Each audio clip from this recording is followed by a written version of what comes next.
and all the participants to fourth day's session of this FDP. Yesterday's session was very productive. We were able to gain ample information about speaker recognition using different models. We curiously look forward to today's session. I cordially welcome Dr. Anil Kumar to commence the session. Yeah, thank you. So in this today's session, first let me share the screen.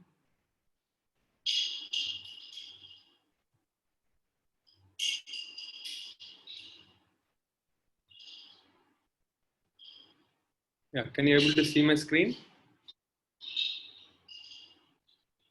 Yes, sir. It is visible, sir. Sir, it is visible, sir. Yeah, okay.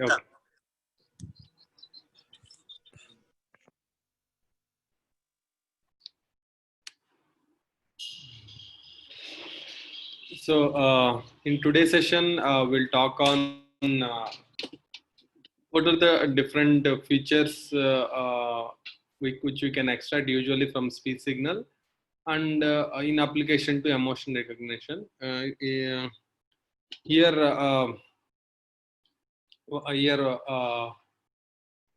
so we have one more session left tomorrow. In that session, I will talk on what are the current research topics in speech, what people are working across the world, and also I will try to mention few tips for research, okay, if time permits. And in today's session is more oriented towards, because last two sessions we emphasized on how neural networks become popular, and we had demonstrated that application of the neural networks using speaker recognition. Today again we'll come back and focus more on speech feature extraction, and next tomorrow session again will be kind of generic session on research as well as speech research in particular.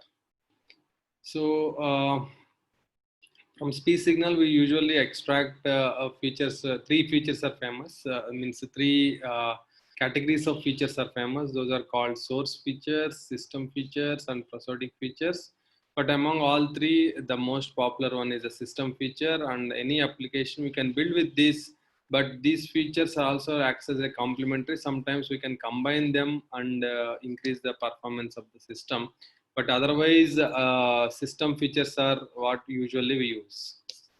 That whatever null frequency capsular quotients, what we mentioned in the last session, that is comes under system features. But in this session, you will get a clarity on what is source feature, what is system feature, what is prosodic feature, and also why system feature become popular, why not source and prosody also will be touched upon.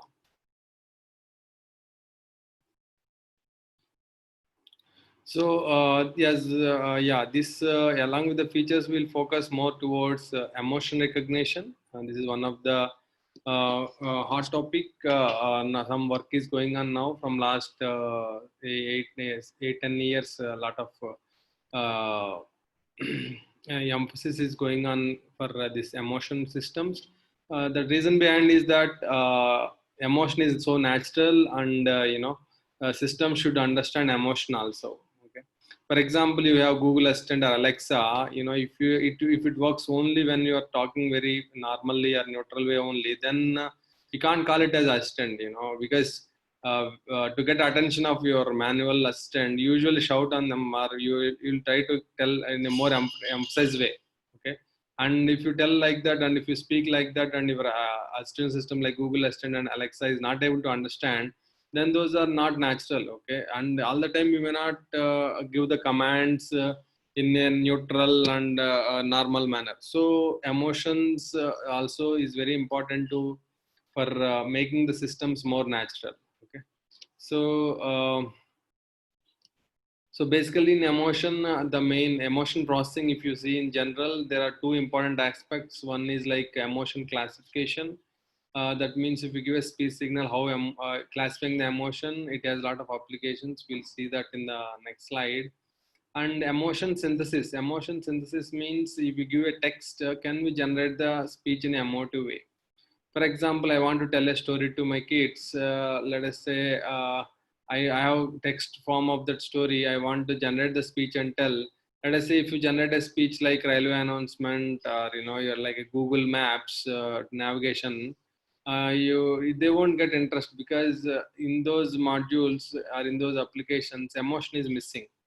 But for storytelling, emotion is pretty important. So now some work is happening on emotional synthesis also. Okay, but this presentation is more focused on emotion recognition. So emotion recognition has a lot of application. As we said, it will become a natural and sophisticated human-machine interface. And also we can use, so a lot of fake calls are coming to call center application, and 108, can we detect that fake calls based on the emotion present in the speech? If somebody is in really emotion, their speech will be different from normal person. Can we detect that? And there is a lot of work going on shout speech detection. That is very important in emergency. Let us say put a sensor, and if something happening and somebody is shouting, if it alerts the corresponding person like security or fire station or police station, then it is useful. So shout detection, also a lot of work is going on in that. And also there is some work like infant cry detection is also going on. And that why infant is crying, is it because of some problem or hungry or something like that? So that sensor will be always with infant, and whenever you are not around infant, and based on their cry, it may sense you, it may give a message to you. So, and also for developing realistic speech systems and storytelling. So many applications are there for emotional processing, and lot of now a lot of work is happening that how to automatically rate the call center conversations. So in call centers, let's say I took an employee for call center, my call center complaint handling, and to analyze her performance, I can't listen all the calls. So can automatically some system will rate the conversation, okay, and whether my person is speaking politely or they are speaking angrily like that. So that that will help us to speed up the evaluation process. So many applications are there, but we will also see, it is not a very easy task to do, because classification of emotions, there are different categories. There are so many categories of emotions, but if you take basic categories are neutral, happy, anger, and sad. Along with that, disgust, and there are so many other emotions are there. Some, at least another 5-6 emotions are there. So how to categorize them, and also let us say what features I should use from the signal, so that I can capture those emotions. And more importantly, to build any system, database is very key. But what sort of database we have to collect to build that system? So collecting the speech data is not easy, because if somebody is naturally expressing their emotion, we can't capture that data because of this privacy issue. And if somebody you ask to express the emotion, they may not express naturally. And more importantly, every human being expression of emotion is, strictly speaking, every human being expression of emotion is different. All people won't express in the same way. Sometimes it is cultural specific. Some cultures will have some some way of expressing the emotion, and also person specifics, more importantly. And also some express emotions in a mild way, some express in a full blown way. So this is database is very tricky. If you database are there, we do collected at IIT Kharagpur one database. I will tell those details. Similarly, there is some other available, like German database, and other a few databases are available to work on this emotion thing. And what sort of models we can use to build this system is also an issue. So in this presentation, we'll talk on source, system, and trustworthy features. I will come back to that. What are those features? Coming to the database, what used in this study, we collected this database in Vijayawada, All India radio station. There we took 10 artists. This is data collected in around 2007. 7, 8, I think 2008. Yeah, we collected this by using 10 speakers. In that, 5 male and 5 female artists we have chosen. And we gave some 15 Telugu sentences, which are linguistically balanced. That means there is no emotion in that. Like నేను నా దేశంను ప్రేమించుచున్నాను, something like that. There is no emotional words or emotional abusing words or happy words. They are not there. They are phonetically balanced, linguistically balanced, emotionless sentences. And we ask them to record for 10 times in different emotions, anger, compassion, disgust, fear, happy, neutral, sarcastic, surprise. In these emotions we ask them to record each 15, each of them have to speak these 15 sentences in 10 different sessions, because every person within the person also, every time you may not speak in the same way when you ask to speak like anger or something. But anyway, these are artists, so they are expressing in a proper way.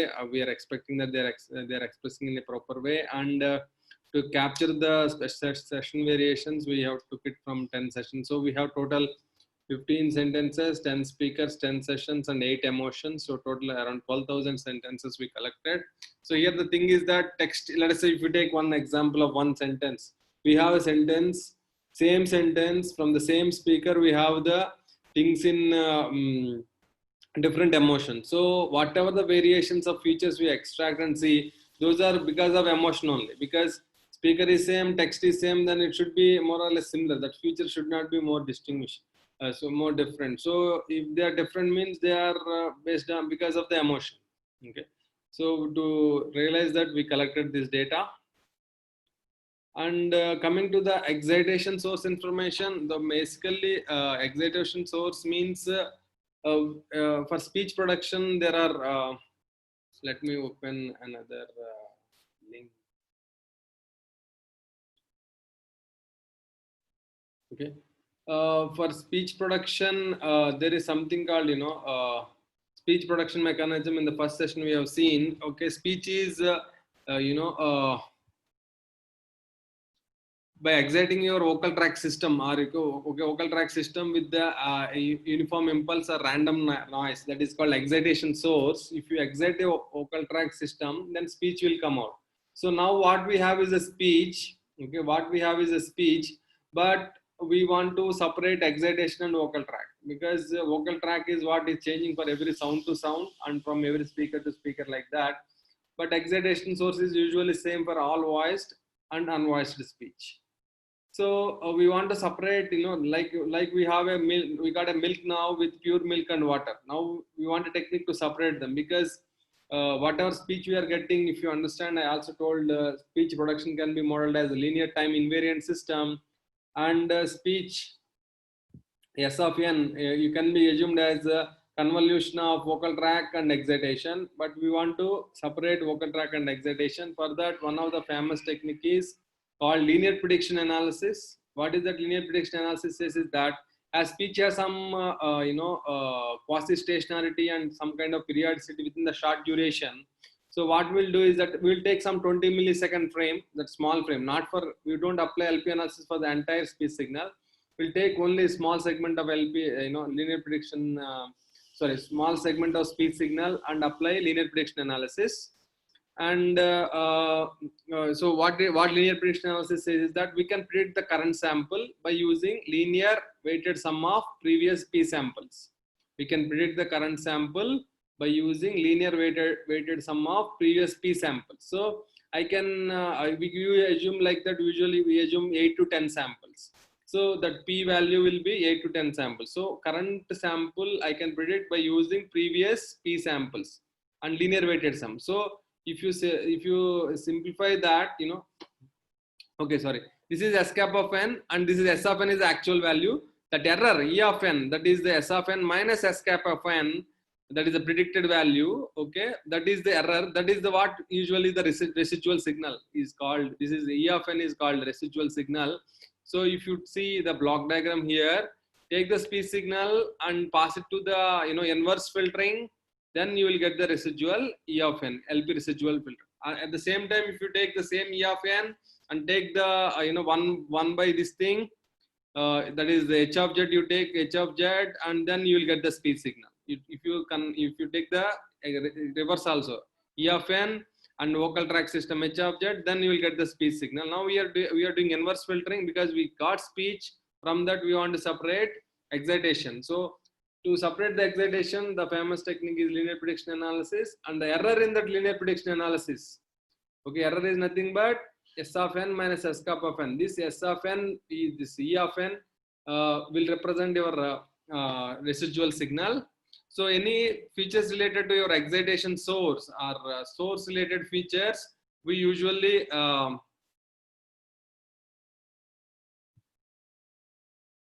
source related features we usually extract from LP residual. So you can see here linear prediction residual, or there is something called glottal volume velocity signal, GVV signal. But most importantly, the all excitation source features will extract from LP residual signal. Okay. So there are famous features like epoch location, strength of excitation, and features like that. So for example, you take here,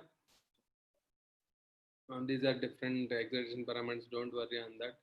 So if you take, yeah, this is the linear prediction analysis, what we just seen in that slides, sorry, in that link, virtual lab link. This E of n is S of n minus S cap of n is called excitation 1. And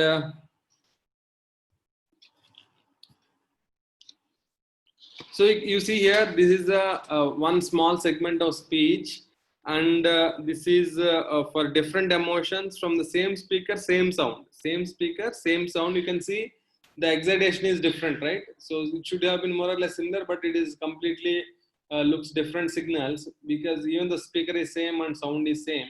So here it indicates that this LP residual, the residual signal, is also carrying some features of emotion. So they use that LP residual or features extracted from LP residual for detection of emotion, for detection of emotion. Here there is one more thing called, there is something called in a speech signal epoch location, or it also called instant of significant excitation. That is nothing but we talked about pitch, right? Rate of vocal fold vibration is called pitch. Whenever that vocal folds close and open, okay, open, the air flows like a impulse. So those are called glottal closure instants or epoch locations. Okay, so these also will carry some emotion specific information, because we can say whenever your anger, the strength of excitation or the closing and opening changes quickly, and whenever you are speaking a sad way, they may change slowly in like that. So that epoch related features also will contribute to the emotion. So that all comes under excitation source features. So by taking that IIT Kharagpur database, and there is a freely available database from EMODB, that German database. So these two, if you take and apply different excitation features, we are getting something around 50%. Okay, it's not that great, but it's okay that we are getting something around 50% by using these features. Later we used later we used vocal track features and system features, which are so famous for all applications of speech. So for every 20 milliseconds with the 10 millisecond overlap, we can extract features like linear prediction quotients, Mel frequency capsule quotients, and perceptual linear prediction quotients. Okay, so they represent your system. And here what the small change here done is that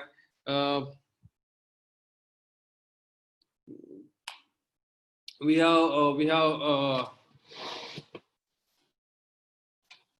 what we have done is that instead of features extracting from entire speech signal, we extracted features from entire speech signal, and only in vowel region, and only in the consonant region, and only in the consonant vowel region.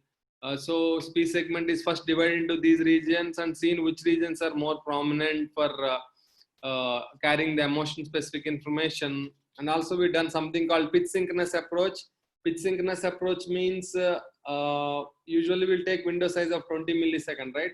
Instead of taking 20 milliseconds, we'll take exactly 2 to 3 pitch cycles. That is based on these epoch locations. We'll find the epoch locations first and take some 2-3 epoch location as your frame size and shift by 1 epoch location.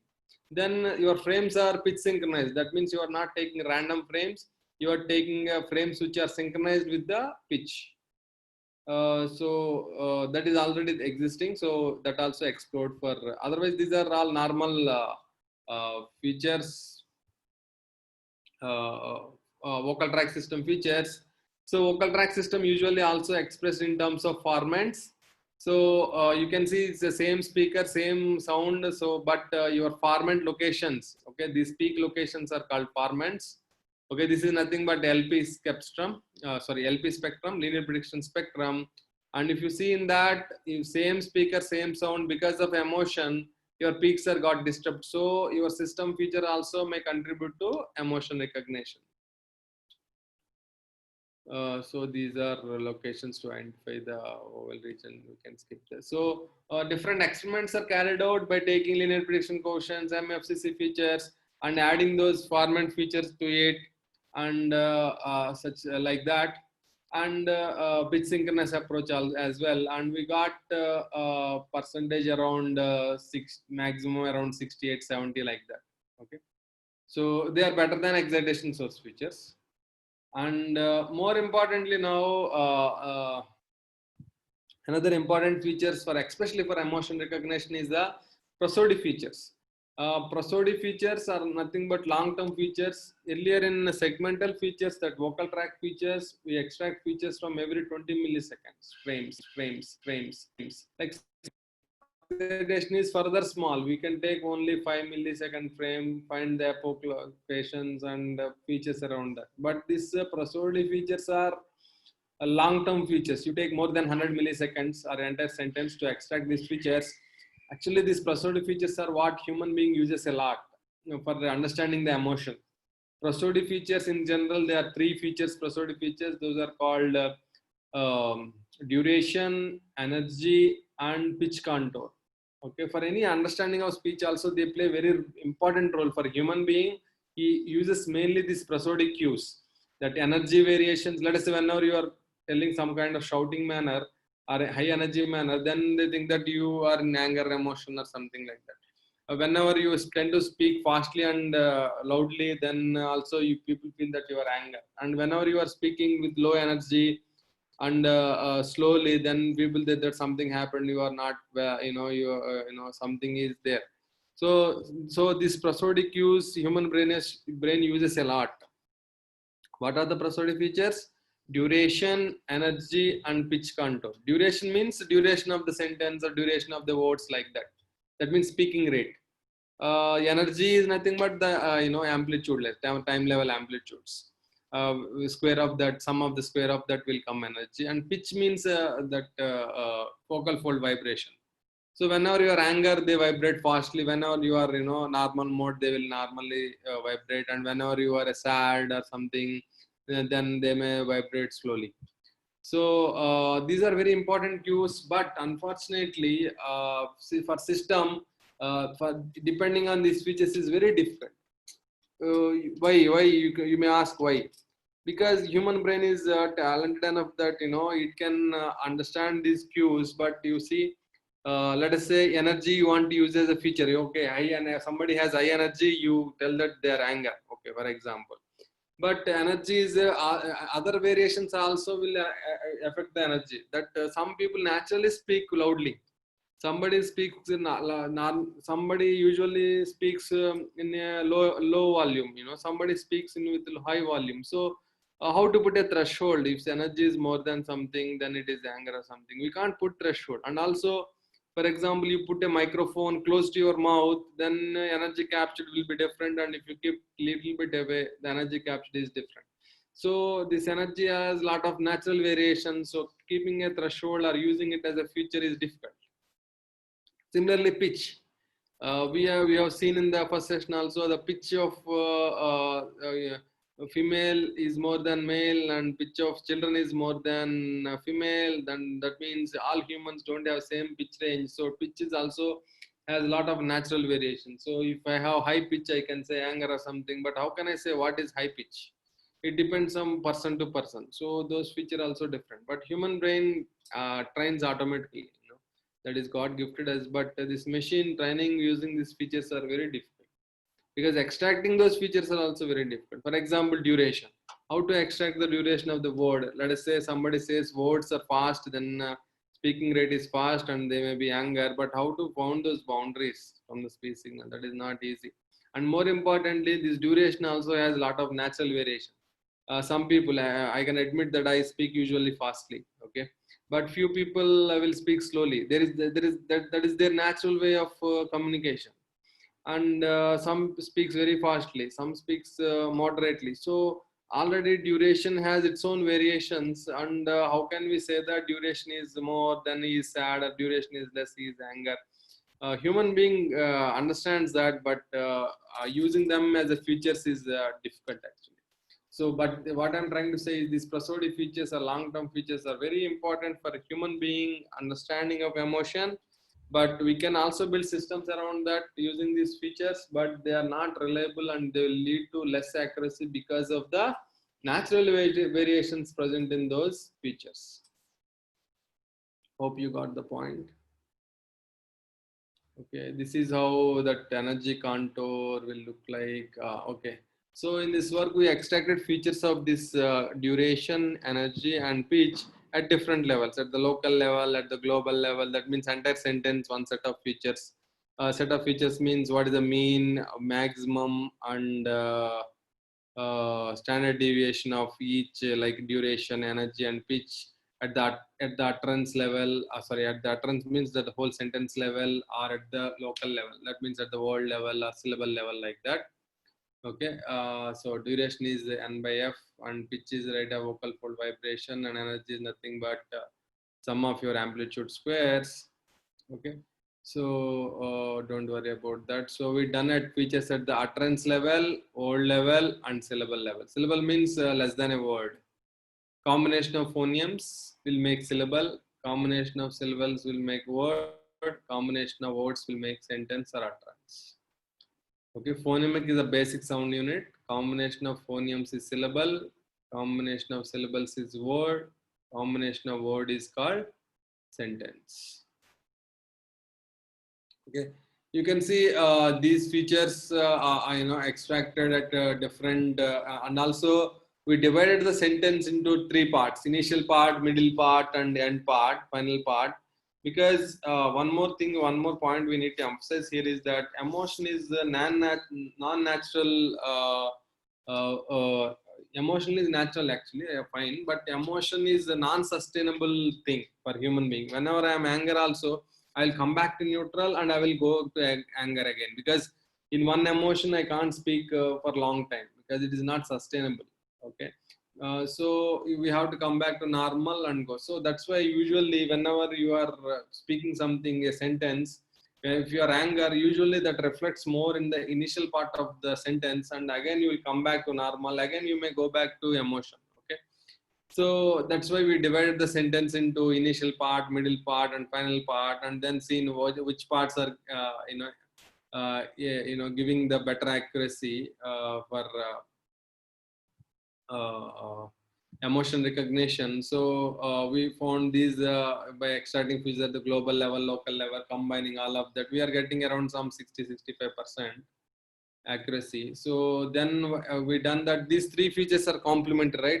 One is by using excitation source, and other is by using vocal track system, and another one is using prosodic features. So we also combined all these three features. Best systems. So source best system is giving around 54, system best system is giving around 70, and prosody is giving around 65. So this tried that source plus system, how much it is giving, prosody plus system, how much, if you combine all of them, how much, like that. But these numbers has no meaning because these numbers will change if you change the database, but it will give you the trend, what sort of trend they will follow, and what maximum accuracy we can get, or what is a better feature out of these three. If you see out of three, definitely system features are better. But having said that, excitation and prosody are not that bad. They are also giving on par with system. So if you combine all of them as they are complementary to each other, so we are getting a better accuracy for emotion recognition. So in summary, what I'm trying to tell is that most of the speech systems like speech recognition, speaker recognition, language identification, most of them will use only system related features, the vocal track system, which like MFCC. But some works are there on excitation and prosody, but they are not very prominent or game changers for other systems. But this excitation and prosody is pretty important for emotion recognition particularly, because emotion will also influence on these features. So these features are proposed for emotion recognition. And afterwards a lot of variants of this prosody are tried for emotion recognition. Prosody in general also very important for any other system also, like speech recognition, speaker, like that. But this, as I said earlier, these prosody features are very difficult to extract and very difficult to understand. So not in a, very difficult to normalize because they have a lot of natural variations. Okay. So yesterday somebody asked what are the different features we can extract from speech. Hope you got some idea today. So what we can do now is that we can again go back and go back and see how to build this emotion recognition system also.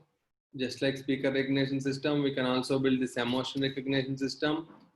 We've taken data from EMODB, and we have some four emotions: anger, happy, neutral, and sad. And each emotion will have some files. Usually what we need to do here in this kind of systems is that speaker should be separate. The data what we are using, let us say we are using anger, happy, neutral, and sad. Let us say I have 10 speakers data. I should use only some 6-7 speakers for training and other speakers for testing, because we should not use some part of all 10 speakers for training, some other part for testing. Then then accuracies will come high, and that will become speaker dependent emotion recognition.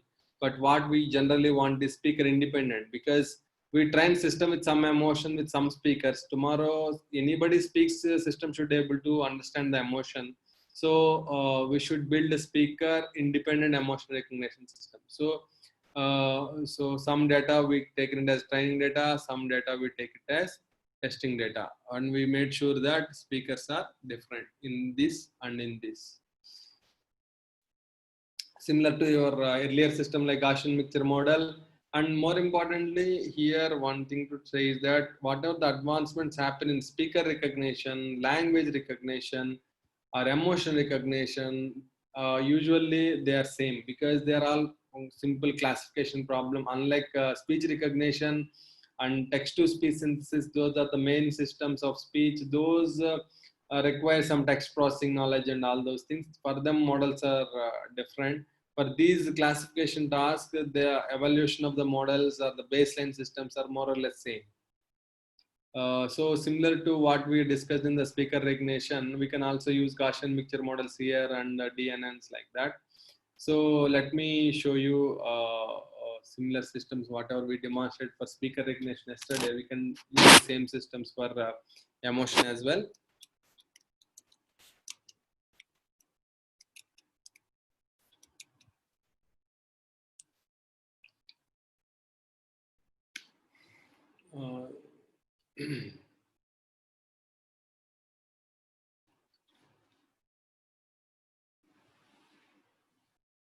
So you can see here in IPython, in the browser it opens, and you can see this is the database. From that we have collected some data for training and testing, and our codes are here. I think GMM and DNN. Last time, yesterday, we collected data for each speaker, some 10 files. Some of them we used it for training, and some of them used it for testing.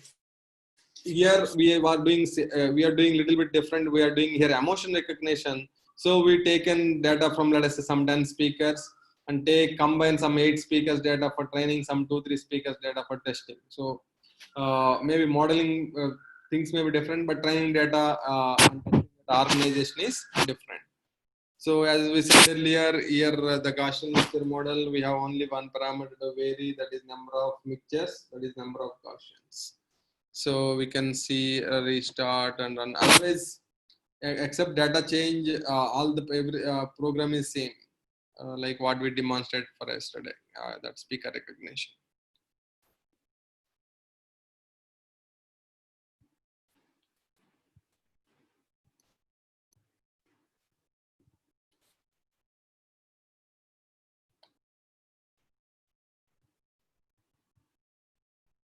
This model is getting training. Yeah.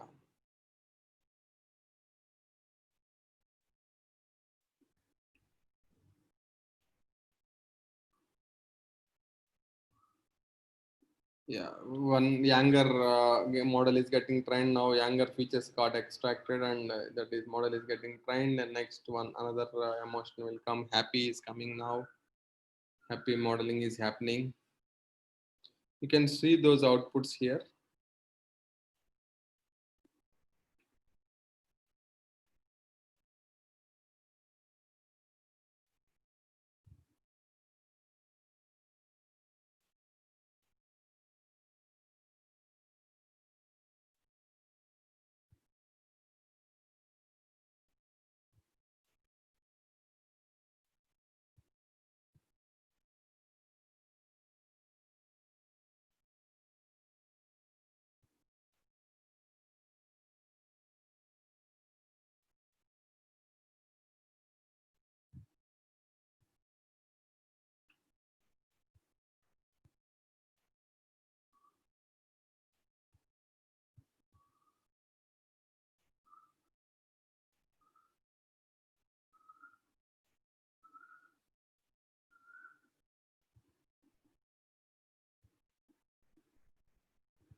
Okay, training got completed, and then testing is going on. Done. Yeah, you can see the percentage. The again confusion matrix. We have 26 files for anger and 21 files for neutral and 20 files for sad and happy as 18 files. So you can see how they got recognized, and this is a confusion matrix, and accuracy is around 80. Yeah, you can change the number of mixtures here again, and see, for example, you give 32 mixtures and see what is the accuracy.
Yeah, we can see now with 32 mixtures, system is built. We got around 81%. There's slight improvement because we have, compared to speaker recognition, we have only 8 files, but here we have more data. So increasing the mixtures is increasing the accuracy. So we can even see what happens if you give it 64 mixtures.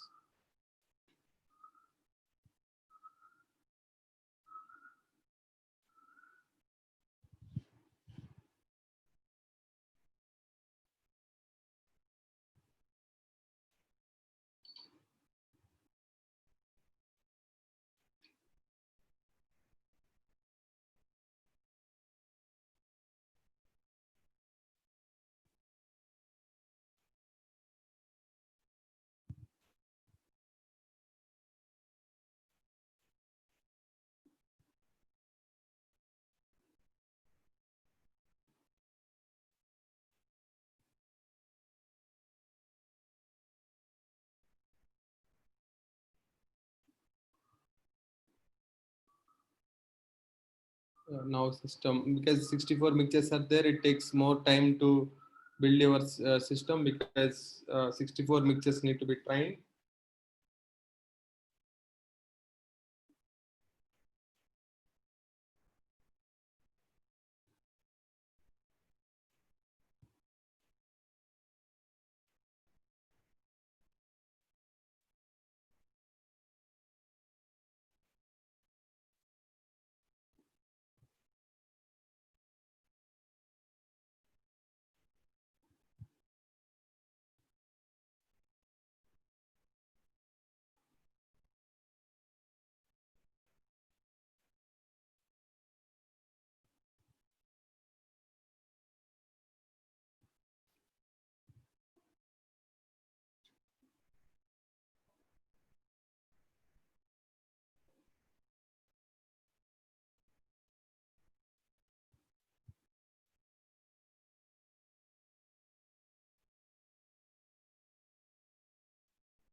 So training got completed. You can see, yeah, 32 mixtures has slightly improved the performance, but 64 mixtures has reduced the performance because we don't have enough number of features to train.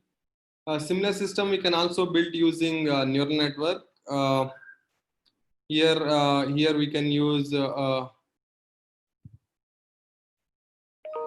different model parameters.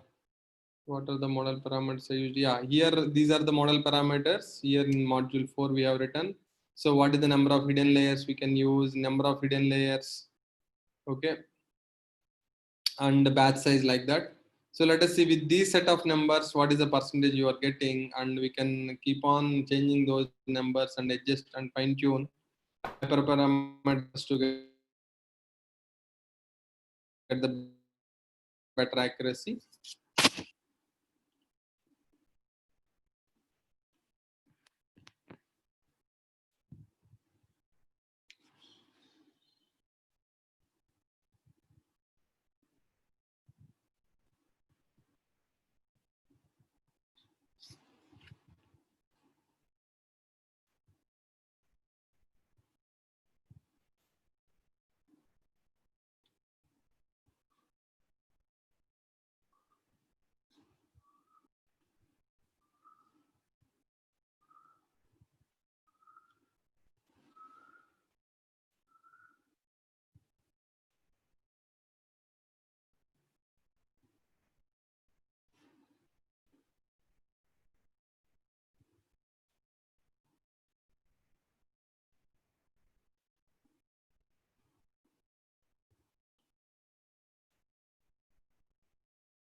So here we got utterance level accuracy of around 70%.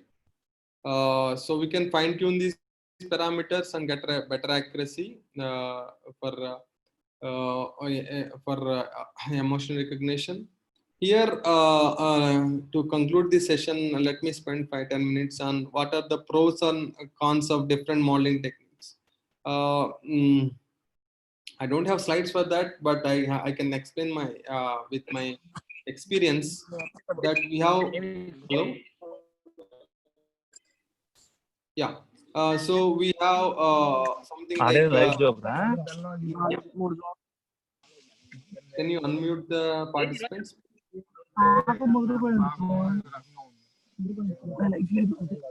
Can someone unmute the participants?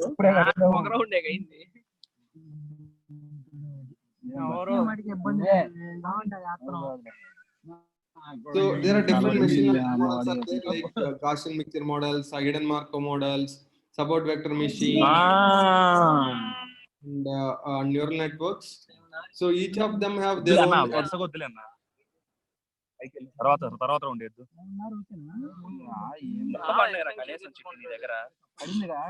ఆడ కొట్టారు ఆడ పడితే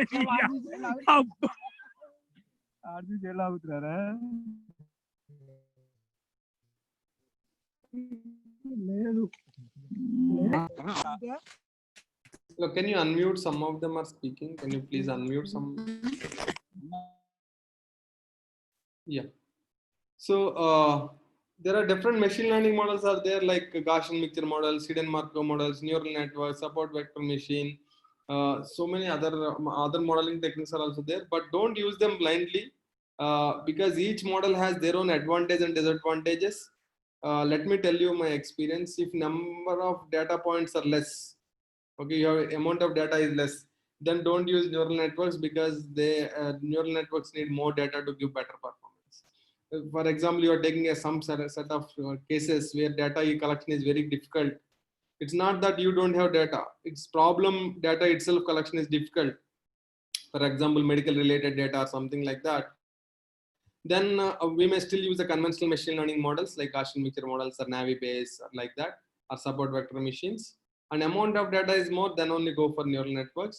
And if you want to capture the sequential information present in the features, please use hidden Markov models as a conventional approach, or recurrent neural network as the neural network approach. And if your problem demands discriminative learning, that means you want to classify positive versus negative, the advantage is that support vector machines are good for that. Support vector machines will try to draw a line between positive and negative. In that way, if data points are less also, they can able to discriminate the positive and negative class. That is the advantage of support vector machine. So in that way, each machine learning approach has their own pros and cons. Then that's why you should know what is that model, when we should use them, particular model, and then what we can do is that whenever you get a bad result or good result, you can able to explain. Otherwise it will be like a lab record, like I took this data and I applied to this model, it gave this performance. Then there is no intuition, or there is nothing like why that performance is low or high. Please, whenever before using any AI technique or even neural networks or even different types of neural networks, please understand the pros and cons, and most importantly, always focus on your problem. You should focus on problem that what is your problem, how you want to solve that problem, what are the things I should consider to solve my problem. Okay, accordingly, problem should demand the solution, but unfortunately nowadays, I have some solution, I want to apply on that problem. That should not happen actually. Okay, always give emphasis to problem. Okay, solution will come later. Okay, first our emphasis is that what is my problem and what is the problem demands. Accordingly, we should give the solution. Then we can explain in the form of paper or thesis well. Okay, so with this I'm concluding today's session. Tomorrow I'll talk more on what are the current topics in speech and machine learning, and few general insights about how to do good research work. Any questions?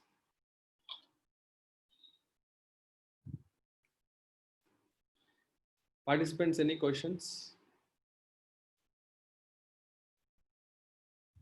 You can type in the chat board like yesterday.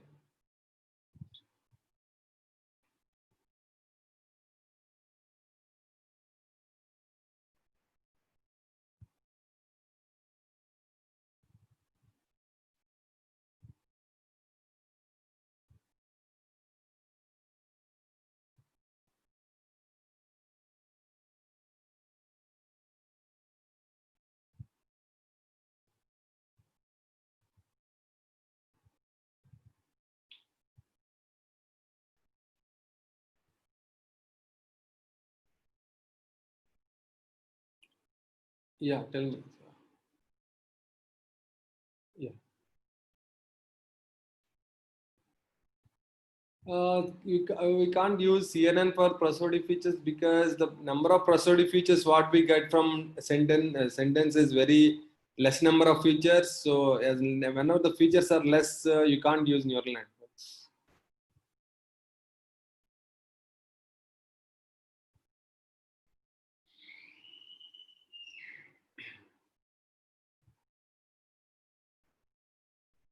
Yeah, thank you. Thank you. Okay. Anybody else have any questions?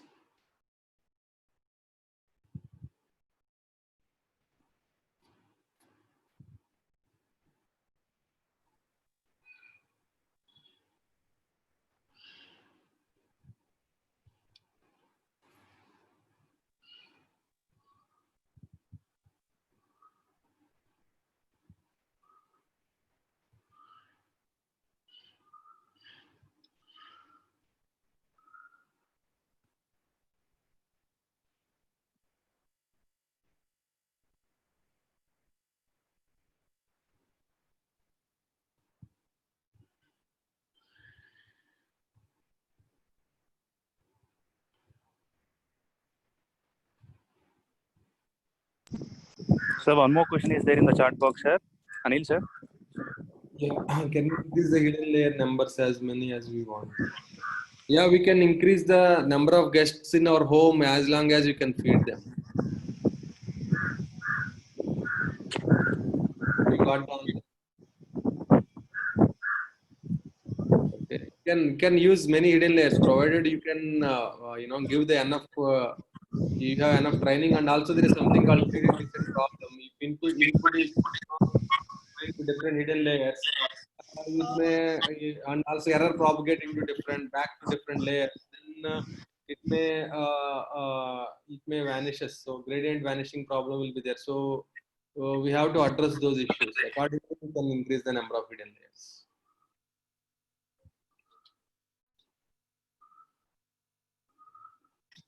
Okay, sir. Can we close the session? Yeah. Basmati ma'am. Yeah. Thank you very much, sir, for such a magnificent presentation about the 3 important features which help us to recognize emotion from speech. And also for all your suggestions to emphasize on the problem first. Later comes the solution. We would also like to express our thanks to all the participants for their enormous support. We also look forward to meeting you all in the virtual summit tomorrow. Have a wonderful day. Thank you. Yeah, thank you.